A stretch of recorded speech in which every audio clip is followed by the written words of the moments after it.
11h, Europe 1 Culture Média. Thomas Hill. Comment ça va, Frédéric? Ça va très bien. En pleine forme? Oui, merci Thomas. Alors, quel est le menu de ce journal pour la dernière de la semaine? Eh bien, aujourd'hui, on va parler de la réouverture d'un musée, d'une pépite musicale à écouter sur Europe 1 et puis d'un festival de cinéma. Mais on commence d'abord par la mobilisation du 7e art. Oui, une lettre ouverte demandant la libération de la comédienne iranienne Taraneh Ali Doustier a été signée par plus de 500 travailleurs du cinéma, dont des personnalités comme Kate Winslet, Ken Loach ou encore Pedro Almodovar, il y en a bien d'autres. L'actrice, elle a été arrêtée le 17 décembre pour cause de soutien à la contestation qui agite son pays. Les professionnels se disent révoltés, l'ONU préoccupée.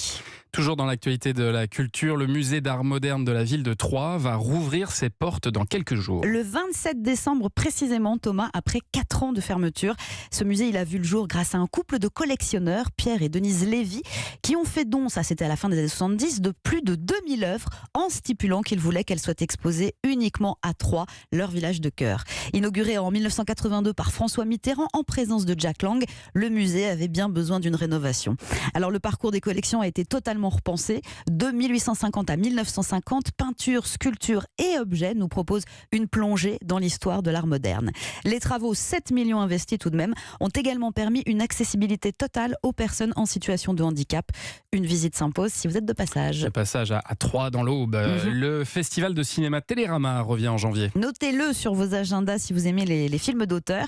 C'est du 18 au 24 dans 450 salles d'arrêt d'essai en France. Et pour sa 25e édition, comme à l'habitude, c'est la rédaction du journal qui a sélectionné 16 films en tout, sortis en 2022. À voir si vous les avez manqués ou revoir si vous les avez adorés. Entre autres, il y aura Licorice Pizza de Paul Thomas Anderson, Sans filtre de Ruben Östlund, ça c'est la dernière Palme d'Or à Cannes, ou encore de Cédric Clapiche. Le tarif des places, 4 €. Une idée cadeau de dernière minute comme chaque jour, Frédéric. Oui, parce que là, vous êtes C'est vraiment limite. Alors, je vous recommande le très beau livre qu'on voit partout en ce moment, La Terre entre nos mains, de l'astronaute Thomas Pesquet.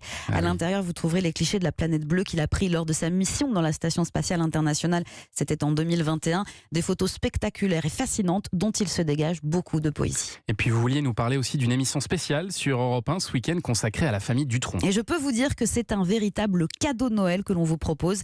Iconique, c'est le titre, sera à savourer en 2 parties. La première samedi et la seconde dimanche entre 16h et 17h. Réalisée par Sébastien Guidis et Julien Tarot. Elle est présentée par Stéphanie Loire, qu'on connaît bien ici. Oui. Et je vais passer un petit coup de fil à Stéphanie pour qu'elle nous donne le menu. Salut Frédéric, salut Thomas. Ce week-end, ce sera le second numéro iconique sur Europe 1. Et cette fois, on va traverser ensemble la saga du clan Dutronc. Ce clan familial qui se fait assez rare dans les médias, mais qui pour autant fait partie littéralement de l'histoire de la musique française. Pour leur donner la parole, j'ai eu accès aux précieuses archives Europe 1. On va revenir sur les débuts de Jacques Dutronc, de Françoise Hardy, l'arrivée de Thomas Dutronc et puis ce lien si fort qui les unit tous les trois. Des artistes seront avec moi dans le studio. Alain Chamfort et Aurélie Saada, ex-Brigitte, vont venir faire des reprises des titres du clan Dutronc. Et puis moi je suis ravie de passer les fêtes avec les auditeurs d'Europe 1. Nous aussi on est ravis de passer les fêtes avec Stéphanie Loire. Allez, je ne résiste pas à vous dévoiler un petit extrait de ce que vous allez pouvoir entendre samedi et dimanche. Retour dans nos archives pour répondre à cette question. Qui êtes-vous, Françoise Hardy? Je mets que je suis chanteuse quand on me demande ma profession. Et vous tenez à la chanson? Ah oui, beaucoup. J'espère que je ferai des chansons le plus longtemps possible parce que c'est ça qui me donne le plus de satisfaction.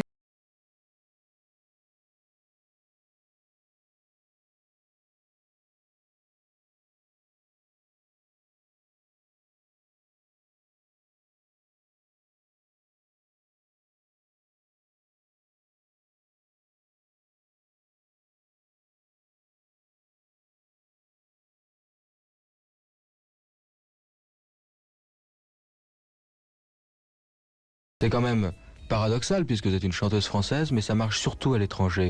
La suite samedi et dimanche dans Iconique, c'est sur Europe 1 dès 16h. Merci beaucoup, Frédéric.